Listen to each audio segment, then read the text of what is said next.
भागलपुर में mini gun factory का उद्भेदन हुआ है। बंगाल और बिहार एसटीएफ की टीम ने स्थानीय पुलिस के साथ मिलकर बड़ी कार्रवाई की है। कहलगांव के अमडंडा थाने से महज आधे किलोमीटर की दूरी पर मौत का सामान तैयार किया जा रहा था। चांदपुर गांव से बिहार और बंगाल की एसटीएफ ने भारी मात्रा में अर्धनिर्मित व निर्मित बैरल के साथ 5 को गिरफ्तार किया है, जिसमें 3 मुंगेर और 1 खगड़िया का रहने वाला है। एसटीएफ ने हथियार बनाने में प्रयुक्त मशीन और अन्य सामग्री भी बरामद किया है। नक्सलियों को हथियार सप्लाई करने की बात सामने आ रही है, लेकिन भागलपुर के एसएसपी आनंद कुमार ने इस बात से इनकार किया है। एसएसपी ने कहा कि सभी से गहन पूछताछ की जा रही है। भागलपुर पुलिस के द्वारा जो संगठित अपराध गिरोह है उसके खिलाफ लगातार हम लोग की कार्रवाई चल रही है और उसी कड़ी में आज एक बड़ी कार्रवाई कहलगांव वन मंडल के अमडंडा थाना अंतर्गत चांदपुर गांव है वहां पर हुई है, जिसमें भागलपुर पुलिस ने कलकत्ता एसटीएफ और बिहार एसटीएफ के सहयोग से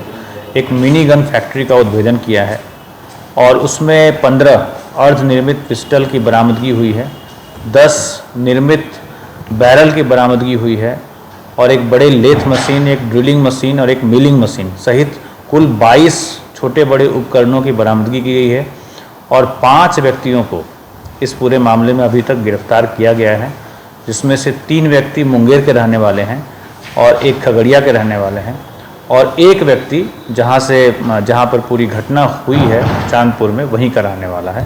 और जो 5 व्यक्ति हैं उनका नाम है एक रंजीत यादव, राजेश मंडल, अनूप कुमार, ये तीनों मुंगेर के रहने वाले हैं और सोनू जो खगड़िया का रहने वाला है और शिवनंदन मंडल जो कि चांदपुर अमडंडा थाना अंतर्गत पड़ता है वहाँ का रहने वाला है। अभी भी तीनों जो कोलकाता पुलिस है और बिहार एसटीएफ और हमारी टीम लगातार जो 5 अपराधी पकड़े गए हैं उनसे पूछताछ कर रही है और इस पूरे जो मिनी गन फैक्ट्री स्थापित करने की मंशा क्या थी और इस पूरे हथियार की सप्लाई कहाँ की जानी थी और जो उपकरण इन्होंने वहाँ पर स्थापित की थी वो उपकरण कहाँ से लाए गए थे, अर्थात कि इस पूरे मामले में जो बैकवर्ड और फॉरवर्ड लिंकेज है उस पर भी हमारी टीम काम कर रही है और इसमें जो भी अन्य अपराधी भी शामिल हैं उनको भी चिन्हित किया जा रहा है और उनकी भी गिरफ्तारी यथाशीघ्र सुनिश्चित की जाएगी। जैसा मैंने बताया कि अभी पूछताछ चल रही है और बड़ी गहन पूछताछ चल रही है और उसमें जो भी तथ्य निकल के सामने आएंगे उसके आधार पर भागलपुर पुलिस अग्रतर जो कार्रवाई है वो भी करेगी और आप लोगों को सूचित भी करेंगे। भागलपुर के सबौर प्रखंड के मसाढ़ू गांव का अस्तित्व अब खत्म होने की कगार पर है। गांव के लगभग 30% घर गंगा में विलीन हो चुके हैं, जबकि और 30% घर गंगा के मुहाने पर है। अगले 24 घंटे के अंदर आशंका जताई जा रही है कि 10 से अधिक घर गंगा में विलीन हो जाएंगे। वहीं महज 10 मिनट के अंदर 3 पक्का मकान गंगा में देखते ही देखते विलीन हो गया। पीड़ितों के जिंदगी भर के पसीने आंसू में तब्दील हो गए। ये तीनों घर अलग अलग परिवार के हैं, जिसमें राजेंद्र मंडल, नागेश्वर मंडल और श्याम सुंदर मंडल शामिल हैं। ये सभी कोई मजदूरी करते हैं, कोई पशुपालन कर अपने परिवार का भरण पोषण करते हैं। पेट काट कर आशियाना बनाया था, लेकिन गंगा के जलस्तर में कटाव भयावह और तेज हो गया और पीड़ितों के सपनों को बहा ले गया। अभी इलाके के लोगों में खौफ है, लोगों को भय है कहीं उसका भी घर गंगा में समा जाए। अब तक के कटाव में 500 फीट जमीन गंगा में बह गया है और 50 से अधिक घर गंगा में विलीन हो चुका है। सरकारी भवन से लेकर आंगनबाड़ी केंद्र, जलमीनार सब कुछ गंगा के आगोश में समा चुके हैं। भागलपुर में देर रात हुई जोरदार बारिश और आंधी से जिले के कई हिस्सों में तबाही का मंजर सामने आया है। जगह जगह पेड़ और बिजली के तार टूटकर सड़क पर गिर गए हैं। कई जगह पर लोगों के आशियाने उजड़ गए हैं। शहर के हवाई अड्डा मैदान के समीप मुख्य सड़क पर एक बड़ा सा पेड़ और हाई टेंशन तार टूटकर सड़क के बीचों बीच गिर गया, जिससे शहर में जाम की समस्या उत्पन्न हो गई। सड़क के दोनों तरफ वाहनों की लंबी कतार लग गई। स्कूली बच्चों के साथ आम लोगों को खासी परेशानियों का सामना करना पड़ा।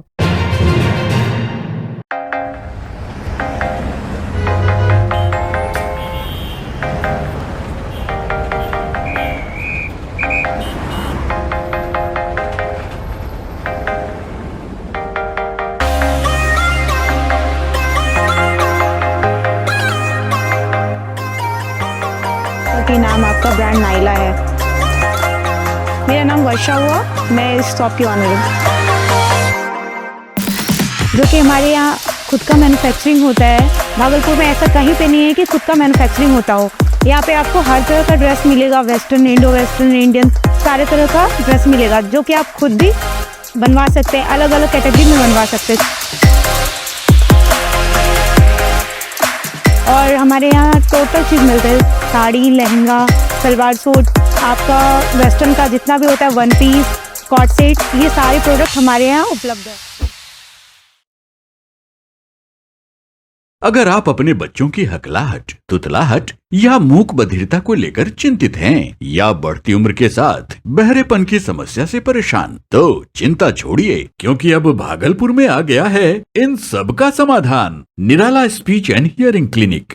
ऑडियोलॉजी, स्पीच थेरेपी के साथ साथ विश्व स्तरीय best digital hearing aid with rechargeable and Bluetooth facility. तो आज ही सुनने की जांच कराएं तथा सुनने की मशीन लगवाएं। निराला स्पीच एंड हियरिंग क्लिनिक। हमारा पता है बड़ी पोस्ट ऑफिस के सामने, मेट्रो मिर्ची रेस्टोरेंट तथा सेंट्रल बैंक वाले रोड में, भागलपुर। मोबाइल 7050193341। हमारी 2 और भी शाखाएं हैं, पूर्णिया में Panchvati complex, Bihar talkies road, line Bazar, Purnia, और अररिया में टाउन हॉल के सामने वाले मिर्जा गालिब रोड में, AB मेडिकल के समीप। नमस्कार, मैं डॉक्टर अजय कुमार सिंह, शिशु रोग विशेषज्ञ, बिहार झारखंड में अग्रणी मेरा स्नेह अस्पताल, जो सबसे पहले बिहार झारखंड में कृत्रिम श्वसन मशीन यहाँ आया, ब्लड गैस एनालाइजर आया, और एक नायाब मशीन क्रिटिकल जो देर से रोए बच्चे में इलाज में बहुत सक्सेसफुल है,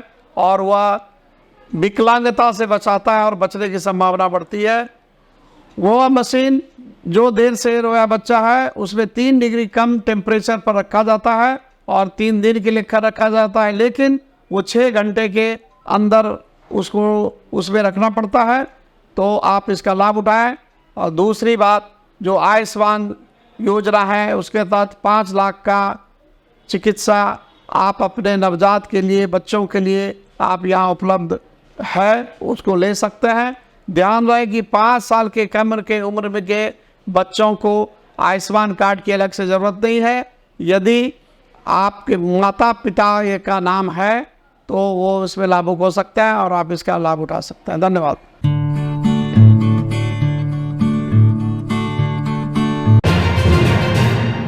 भागलपुर जिले के नारायणपुर के बैकटपुर दुधेला पंचायत में गंगा के जलस्तर बढ़ने पर 7 दिन से बाढ़ की चपेट में ग्रामवासी है, लेकिन अब सरकार के द्वारा किसी भी प्रकार की सहायता राशि नहीं मिलने पर किसी तरह ग्रामवासी अपना जीवन यापन कर रहे हैं। सोमवार की देर रात तेज आंधी व तूफान आने पर हजारों बाढ़ पीड़ितों का घर गंगा में समा गया और कई बाढ़ पीड़ित घायल हो गए, लेकिन अब तक जिला प्रशासन की नींद नहीं खुली है। वहीं बाढ़ प्रभावित लोगों ने मीडिया को बताया कि हम लोग 10 दिन से बाढ़ की पानी की चपेट में है। सोमवार को तेज आंधी तूफान बारिश होने पर सैकड़ों घर गंगा में समा गया, दर्जनों लोग घायल हैं। सरकार द्वारा कोई सहायता नहीं किया गया, किसी तरह अपना जीवन यापन करने की बात कही। वहीं बैकटपुर दुधेला पंचायत के मुखिया ने मीडिया को बताया कि गंगा के जलस्तर बढ़ने पर बैकटपुर दुधेला पंचायत पूरा बाढ़ की चपेट में है। लगभग 14,000 की आबादी है, सभी लोग बाढ़ की चपेट में आ गए हैं। अधिकतर लोगों का घर फूस का है। सोमवार की देर रात तेज आंधी बारिश होने के बाद सैकड़ों फूस के घर गंगा में समा गया और दर्जनों बाढ़ पीड़ित घायल हो गए। वहीं सीओ, बीडीओ, एसडीओ, विधायक को कहने पर अब तक जिला प्रशासन द्वारा कोई भी टीम देखने तक नहीं आई है और ना ही इन लोगों को अब तक सूखा राशन ही उपलब्ध कराया गया है। लोग भूखे पेट जीवन यापन कर रहे हैं।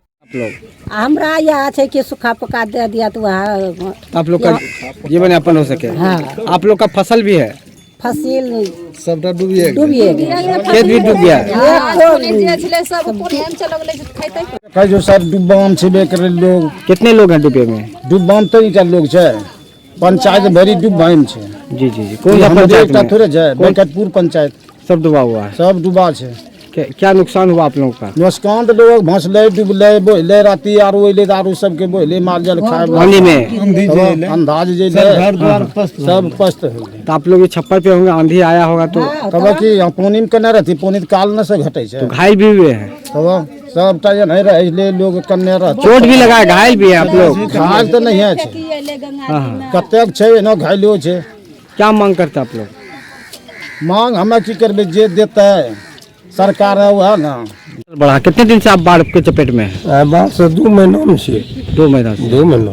तो रात में आंधी और तूफान आया था तो सवा 1 बजे आंधी तूफान उतना जोर अइले जी जी जी कि कोई अपना काबू नहीं कर पारले, कोई सामान नहीं बचवा पारले। जी जी अपना जान बचा जे खाली रहलो छे, अपना मने जे रहले बाकी सामान नहीं बचवा खाली। हाँ, कितना घर गंगा में समाया है? 100 घर, हजारों घर। हाँ हजारों घर तो सर ऊपर आगू से हजारों घर होते, ये बस्ती में खाली 100 घर, 100 घर तबाह हुआ। 100 घर तबाह हो गया। आपका भी घर तबाह हुआ? हाँ सर, ये आज के देखिए नहीं सर। क्या नाम हुआ आपका? शंकर मंडल। किस तरह आप लोग जान बचाए जो आंधी तूफान आया था? ऐसे सर वो देख रहे हैं वैसे कोई उधर बच्चा कांदा था, कोई इधर, सब ऐसे रह गया रात में। कोई देखने तक नहीं आया अभी तक? कोई अभी तक नहीं, आप फर्स्टे आया, ये मुखिया जी आए हैं अभी। जी जी, और कोई नहीं आया है? अभी तक कोई नहीं आया। क्या सहायता चाहिए आप लोगों को? सहायता तो सर देखिए रहे हैं, गिरी चाहिए हम लोगों का, जो क्षति हुआ क्षति चाहिए, और क्या मांगेंगे। खान पीन के खाने पीने का सामान तो अभी कुछ नहीं है, जो बचा कच्चा सामान है, कुछ बोरा में जो सामान बचा है वही है। पंचायत में समस्या देखिए यहाँ पर जो है कि कोई तो वैसा मतलब भवन भी नहीं है जो कि उसमें खाना बन सके, और आदमी सब 4-5 दिन से और मवेशी सब भूखे प्यासे जैसे तैसे यहाँ पर रह रहे हैं।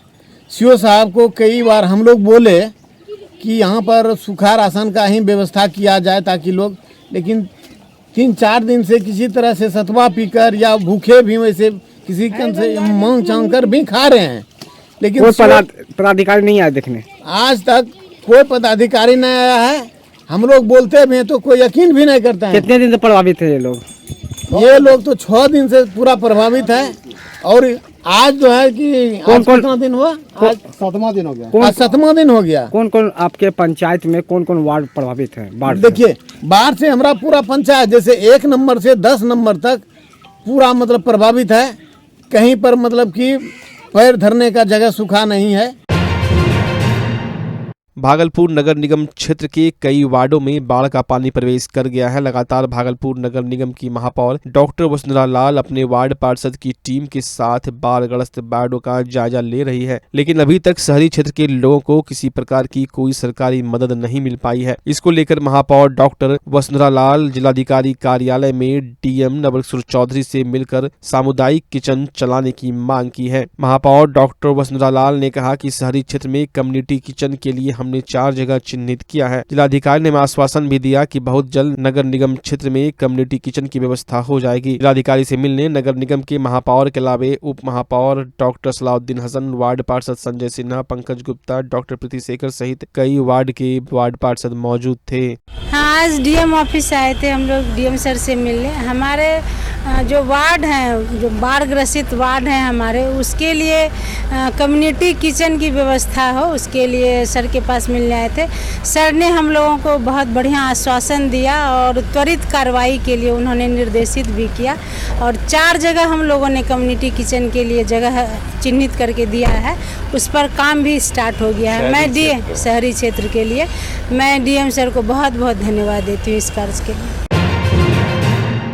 गंगा ने रौद्र रूप धारण कर लिया है। वहीं लगातार गंगा के जलस्तर में हो रही वृद्धि पर थोड़ा विराम लगा है। जिले में बाढ़ से निचले इलाकों में हाहाकार मचा है। जिला प्रशासन की ओर से बाढ़ प्रभावित क्षेत्रों में राहत शिविर को भी चालू कराया गया है। वहीं बढ़ते जलस्तर के कारण जहां एक तरफ कई ट्रेनों का परिचालन बाधित है, तो कई ट्रेनों का रूट बदला गया है। जलस्तर बढ़ने के कारण शैक्षणिक संस्थान तिलका मांझी भागलपुर विश्वविद्यालय में भी गंगा का पानी प्रवेश कर चुका है। यूनिवर्सिटी परिसर में नाव का परिचालन करके कर्मचारी और छात्र छात्राएं पहुंच रहे हैं। विश्वविद्यालय परिसर में library, guest house, Lalbagh professor colony परिसर, गर्ल हॉस्टल सहित आसपास की जगहों में बाढ़ से काफी प्रभावित हुआ है। बाढ़ का पानी जिले के कई कॉलेज में भी घुस गया है। इन दिनों तिलका मांझी भागलपुर विश्वविद्यालय की तरफ से परीक्षा आयोजित की गई थी, इसको रद्द कर दिया गया है। गंगा का जल स्तर बढ़ रहा है तो व्यवस्था भी मैंने फास्ट किया है। आप समझते हैं 500 लड़कियां फंसी हुई थी। मैं ट्रैक्टर में अपने जाकर के पानी में कमर भर पानी में जाके कूद गया और सभी को हमने एसएम कॉलेज में भेजा है। वहाँ खाने पीने की पूर्ण व्यवस्था है, कोई कमी नहीं है। मैं सुबह शाम मॉनिटरिंग करता हूँ। कल भी रात में गया था। हमारी लड़कियाँ ठीक हैं, मतलब अच्छा से वहाँ आ रही हैं, क्लास कर रही हैं। हाँ, कर्मचारी के नाव का व्यवस्था किए हैं। जब ये देख लेंगे कि आप जा ही नहीं सकते तो फिर कुछ और सोचेंगे। और ये जो है आदेश हमको राजभवन से लेना पड़ता है। मैं अपने तरफ से कोई कदम नहीं उठाऊंगा, उनसे बताऊंगा, सिचुएशन लिखूंगा, अगर ऐसा होगा तो फिर देखते हैं और क्या संभावनाएं। सुल्तानगंज के मिरहट्टी पंचायत में गंगा जलस्तर बढ़ने पर 5 दिनों से सभी के घरों में पानी घुस गया है। लोगों का जनजीवन अस्त व्यस्त हो गया है। वहीं सरकार द्वारा राहत सामग्री नहीं मिलने पर सुल्तानगंज प्रखंड मुख्यालय पहुंचकर बाढ़ पीड़ितों ने धरना प्रदर्शन किया। लोगों ने कहा कि सभी के घरों में गंगा का पानी घुस गया है। गाँव में लगे धान का फसल बर्बाद हो गया है, लेकिन अब तक कोई राहत सामग्री नहीं मिली है। हम लोग इधर उधर भटक कर अपना जीवन यापन करने को मजबूर हैं। देखिए सर जी, मेरा कहना यही है, मिरहट्टी पंचायत में अगर बाढ़ आया है तो मिरहट्टी पंचायत पूरा घोषित हुआ है, ठीक ना, बाढ़ से। और हमारे मिरहट्टी पंचायत में जो कमी है वो हम आपको बताते हैं। मिरहट्टी पंचायत में सबसे बड़ी बात है कि चूल्हा नहीं जल रहा है, ठीक। क्योंकि चूल्हा इसलिए नहीं जल रहा है, सबके घर में पानी है। दूसरा नंबर, जब रोड खाली था, रोड पे सब अपना अपना बसेरा कर रहा था, अब रोड पे पानी आ गया है। दूसरा नंबर, शौचालय करने का कोई सुविधा नहीं है। क्या मांग कर रहे हैं आप लोग? हम मांग यही कर रहे हैं कि जो जितना जनता का मांग है कि अगर मान के चलिए खाना पीना, दूसरा नंबर शौचालय वाला सुविधा, जो भी सुविधा होना चाहिए वो सुविधा मिलना चाहिए जनता को। कौन पंचायत हुआ? मिरहट्टी पंचायत। क्या समस्या है? क्या समस्या? पानी में डूब रहा है, घर घर पानी है, खाना पीना नहीं मिल रहा है, बाल बच्चा रोते हैं, जारा जुड़ी ठेकान नहीं है, खाना ठेकान नहीं है। कितने दिन से पानी है? पानी 5 दिन हो गया है। पानी 5 दिन से? हाँ, कुछ पानी बढ़ते, कुछ राहत नहीं हो रहा है, दिन पर दिन बढ़ते जा रहा है पानी। आप लोग क्या मांग कर रहे हैं? खाना पीना मांग रहे हैं, खाना दो, रह व्यवस्था दो, पैसा दो। भागलपुर में एक आंगनबाड़ी सेविका की चाकू से गोदकर हत्या कर दी गई। घटना कजरेली थाना क्षेत्र के शाहपुर तमौनी का है। वारदात को अंजाम मृतिका के पति रियाजुद्दीन उर्फ राजू ने दिया है। मरने वाले की पहचान 55 वर्षीय बीबी शमसूल निसा के रूप में की गई है। मिली जानकारी के मुताबिक मृतिका ने अपने पति रियाजुद्दीन उर्फ राजू से 6 महीने पहले डाइवोर्स ले लिया था। उसी के गुस्से में पति ने वारदात को अंजाम दिया है। मृतिका के भतीजा मोहम्मद मुस्तफा की माने तो मृतिका का पति कमाता नहीं था और आए दिन विवाद करता था। इसी गुस्से में मृतिका ने उसे डाइवोर्स ले लिया। दोनों पति पत्नी का घर आमने सामने है। मंगलवार की सुबह जब आंगनबाड़ी सेविका अपने घर में खाना खा रही थी तो पति ने चाकू से उसके शरीर पर कई बार हमला किया, जिससे वो गंभीर रूप से घायल हो गया। घायल अवस्था में परिजन उसे इलाज के लिए जवाहरलाल नेहरू मेडिकल कॉलेज अस्पताल लिए जा रहे थे। रास्ते में उसकी मौत हो गई। इस घटना की जानकारी मिलने के बाद पुलिस मौके पर पहुंची और मामले की छानबीन शुरू कर दी। लोगों में शुरू से वो बैठ के खाता था हमेशा। मेरे चचा जी भी हुए और फूफा जी भी हुए, ठीक है ना। तो मेरी चचेरी फूफू भी हुई। तो एक बैग जो अंधड़ के 10 मिनट पहले ही इन पर जा कर के हमला किया और 5-6 महीना हो गया था, इसको डिवोर्स दे दिया था। कौन हमला किया था? उनके पति। अच्छा। राजू नाम है। अच्छा, ठीक है। वो हमला किया, घर के बगल में ही घर था, एक गेट से एक गेट सटा हुआ था। बस तुरंत गया और जो है चाकू से वार किया। एक बार यहाँ पर किया, एक थोड़ा पेट के पास किया, नाभि के पास किया 2-3 बार, और लुंगी पहने हुआ और शर्ट पे, और छुरा लेते ही अपना वो भाग निकला। क्या मतलब क्यों वार किया? क्यों वार किया कि वो लोगों में डिवोर्स हो गया था, ठीक है। दोनों में डिवोर्स हो गया था। डिवोर्स हो गया था तो ये अपनी माँ के यहाँ फिर रहने लगी, ठीक है ना। उसके बाद जो है ये आंगनबाड़ी में सेविका थी, खाना वाना वगैरह बनाती थी, इसी में वार किया वो। और कब हुई थी शादी? ये हो गया लगभग वो 55 साल के उम्र के हैं। अच्छा। हाँ, इनका भी लगभग 52-53 उम्र है मेरे पुत्री का। और ये भाग गए, फरार हो गए। अभी तक इनका कोई अता पता नहीं है। क्या नाम था इनका? ये शमसूल निशा नाम। पति का नाम? पति का नाम रियाजुद्दीन उर्फ राजू। कौन थाना क्षेत्र का मामला है? कजरेली थाना क्षेत्र का मामला है। उसके बाद क्या हुआ फिर? उसके बाद पुलिस आई और फॉरेंसिक लैब वाले आए, सारे जांच किए हैं। अभी रिपोर्ट आना बाकी है और यहाँ पोस्टमार्टम के लिए भी अभी हम लोग